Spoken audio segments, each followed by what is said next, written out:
اللہ کی قسم جھک جانے میں جو عزت ہے وہ سر اٹھانے میں نہیں ہے، چپ رہنے میں جو سکون ہے وہ جواب دینے میں نہیں ہے۔ ایک عورت نے پوچھا یا رسول اللہ میرے خامند کا میرے اوپر کیا حق ہے؟ آپ نے فرمایا تیرے خامند کے جسم پہ پھوڑے نکل آئیں اور ان میں گندا پانی جمع ہو جائے اور تو زبان سے چاٹ کے اس کے زخم صاف کرے تو بھی تو نے خامند کا حق ادا نہیں کیا۔ دونوں کو بیلنس کیا ہے۔ بہترین مسلمان وہ ہے جس کا بیوی کے ساتھ اچھا سلوک ہو۔ جب تک آپ کو صبر اور برداشت کرنا نہیں آئے گا آپ کی زندگی خوبصورت نہیں ہو سکتی۔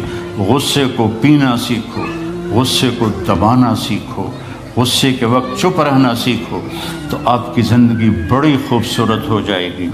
دل دریا سمندروں ڈوبے کون دلاندیاں جانے ہو، وچے بیڑے وچے جھیڑے وچے ونج مہانے ہو۔ میرے نبی نے گھروں کو آباد کرنے کا ایک خوبصورت طریقہ بتایا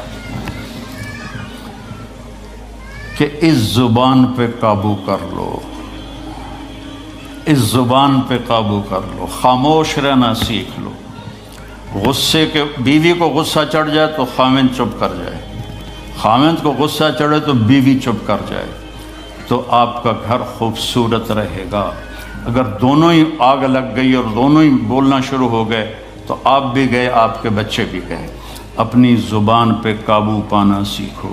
ہماری ایک دھوبن تھی ماسی شریفہ، فوت ہوگی بیچاری، وہ تھی بڑی لڑاکی، چھوٹے قادی آئی تو چنگا شرلی پٹاخہ ہے، تو وہ آئی میری بہن کے پاس، کہتی بی بی میریاں نوواں میرے نال بڑا لڑدیاں، لڑتی آپ تھی، میریاں نوواں میرے نال بڑا لڑدیاں، میں نے کوئی تویز دے کہ ساریاں میریاں نوکر بن جانا۔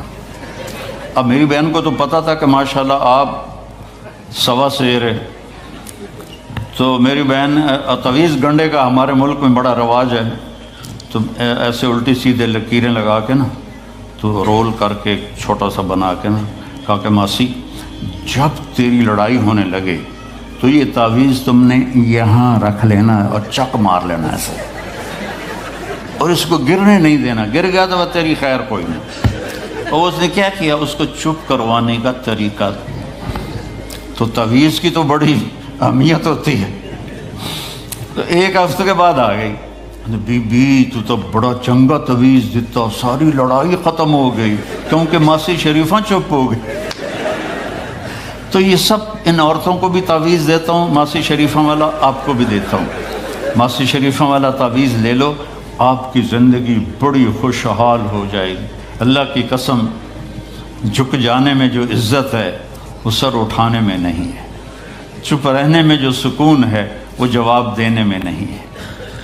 آپ خاموش رہنا سیکھو، آپ اپنے بچوں کو عزت دینا سیکھو، اپنے بچوں کو ٹائم دیا کرو۔ یہاں مرد کی بھی جاب ہے، عورت کی بھی جاب ہے، تو بچے نظر انداز ہوتے ہیں، ان کو ٹائم دو۔ میرے نبی نے فرمایا اکرموا اولادکم، اپنی اولاد کو عزت دو، اور آپ نے فرمایا خیرکم خیرکم لأہلہ، سب سے بہترین مسلمان وہ ہے جو بیوی سے اچھا سلوک کرے۔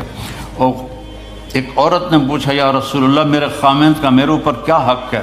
آپ نے فرمایا تیرے خامند کے جسم پہ پھوڑے نکل آئیں اور ان میں گندا پانی جمع ہو جائے اور تو زبان سے چاٹ کے اس کے زخم صاف کرے تو بھی تو نے خامند کا حق ادا نہیں کیا۔ دونوں کو بیلنس کیا ہے۔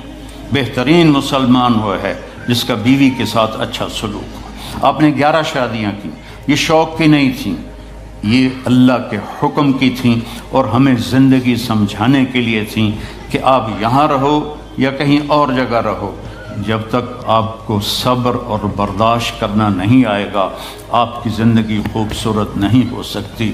غصے کو پینا سیکھو، غصے کو دبانا سیکھو، غصے کے وقت چپ رہنا سیکھو تو آپ کی زندگی بڑی خوبصورت ہو جائے گی، بہت حسین ہو جائے گی۔